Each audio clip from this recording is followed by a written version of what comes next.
The film opens on a bright morning when two kids wake up their parents. The hungry kids ask for breakfast. The family is comprised of the father, Jerry Lane, a former UN investigator, his wife, Karen Lane, a homemaker taking care of their two children, the eldest, Rachel, who has asthma, and the youngest, Constance. In short, the family plans to travel somewhere, but unfortunately gets stuck in a traffic jam in the middle of Philadelphia. While Jerry tunes into the radio, the broadcaster announces the discovery of a dangerous and contagious rabies outbreak in Taiwan, which has now spread to 12 countries. The public is advised to be cautious and avoid crowds. Jerry is startled by the actions of a local police officer who smashes the side mirror of his car and continues on without apologizing. Annoyed, Jerry steps out to check his mirror, and soon after, an explosion occurs amidst the traffic jam, causing panic among the citizens. Another police officer, in a fit of rage, instructs Jerry to stay in his car. Moments later, the officer is hit by a rampaging garbage truck, escalating the panic. Seizing the opportunity, Jerry follows the path of the garbage truck to lead his family out of the chaos. Unfortunately, their car crashes due to Jerry's distraction, caused by the eldest daughter's mischievous behavior. Thankfully, they all survive. The panic and tension continue to rise as several citizens are infected with a rabies virus, which turns humans into zombies. Astonishingly, this virus only takes 12 seconds to turn a human into a zombie. And even more shockingly, these zombies can run so fast. Jerry, who successfully leads his family out of the city's panic, is thrown into disarray again by his eldest daughter's asthma attack. He tries to calm her down to regulate her breathing. Amidst this, Jerry receives a call from his friend Theory, who needs his help to handle the situation, and will pick him and his family up in a few hours. Before reaching the designated pickup point, Jerry briefly stops at a supermarket already filled with looters to find asthma medication for his daughter and some food supplies. A tense moment arises when two looters attempt to assault Karen. Jerry, realizing the danger, engages in a shootout. Although the shots miss, Jerry still manages to hit him. The looters flee and the family quickly leaves the area. Outside, they discover their car has been stolen, so Jerry decides to head to an apartment building and wait for evacuation on the rooftop. As they make their way to the apartment, they are chased by zombies, but are fortunately helped by a kind Spanish family consisting of a father, mother, and their son, Tomas. The parents do not speak English.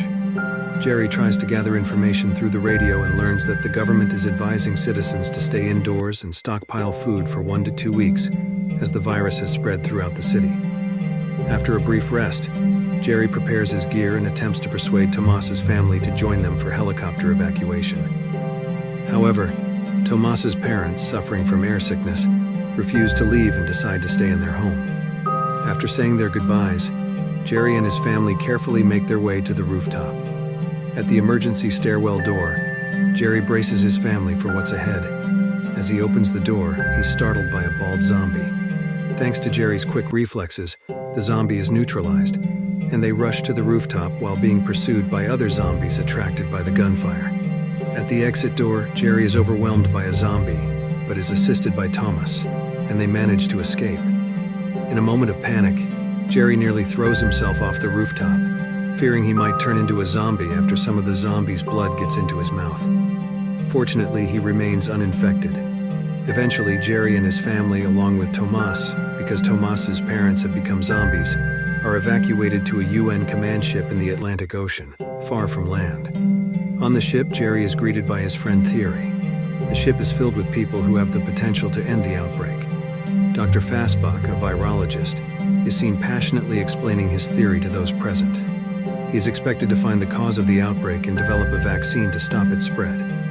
Dr. Fastbach will be sent to the origin of the virus to conduct research, and Jerry, once a top UN investigator, is asked to assist him. Initially reluctant because he doesn't want to leave his family, Jerry ultimately agrees to help, as refusal would mean they could no longer stay on the ship, because everyone on board must work towards finding a solution to the outbreak. So Jerry accepts the mission. The team sets off to investigate the virus's origin.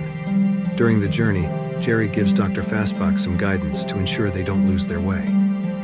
Back at the refugee ship, there's tension as those who are no longer needed are relocated by helicopter to a secondary shelter. After landing in a quiet atmosphere, The tension rises as zombies approach them. Dr. Fastbach, in a state of panic, tries to flee back into the plane but tragically slips, and his own pistol discharges, killing him. Shortly after, help arrives, and Jerry Lane takes over the mission from the world's best hope, the now deceased Dr. Fastbach, who died by his own accidental hand. Jerry encounters an imprisoned CIA agent and extracts some crucial information. Urgently, Jerry leads his team to Jerusalem. Before departing, he attempts to call his wife, but the signal is poor. Amidst the heavy rain and silence, Jerry and his team strive to return to the plane, which needs refueling, assisted by the military. The zombies are highly attracted to noise, so they must move stealthily to carry out their mission. However, Jerry's phone rings, called by his wife, causing chaos as the zombies give chase. Jerry races to the plane as the fuel hose is attached, and the team starts the plane. Unfortunately, a military captain is bitten and decides to end his life rather than turn into a zombie. After the tank is full, another team member sacrifices himself to detach the fuel hose, hoping Jerry will find answers in Jerusalem. Upon reaching the city, Jerry meets with Jürgen Warmbrunn to gather information about the outbreak. The city, encircled by concrete walls, is said to be safe from zombies. Jerry learns about a patient Zero, who might be the first person infected. However, the information from Jürgen hits a dead end. The joy within the walls turns to panic as zombies breach the wall by piling up and jumping over it. The local military tries to fend off the zombies as all the citizens, including Jerry and Jürgen, run for their lives. Jerry escapes the tense situation towards his plane, accompanied by some military personnel, including Jürgen. They run, avoiding the sea of zombies that has filled the city.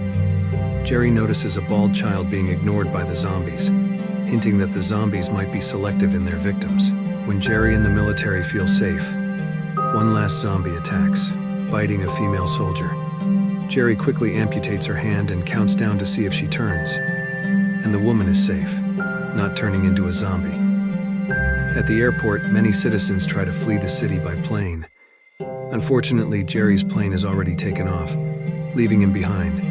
He sees another plane about to take off, and with his friend, they manage to stop it. Thankfully, the pilot is understanding. They all survived. The female soldier, whose hand was amputated, is named Sagan. Jerry cleans her wound and bandages her hand. He then realizes something crucial and urgently calls Thierry. The situation becomes chaotic again when a zombie locked in the plane's toilet is released by a flight attendant.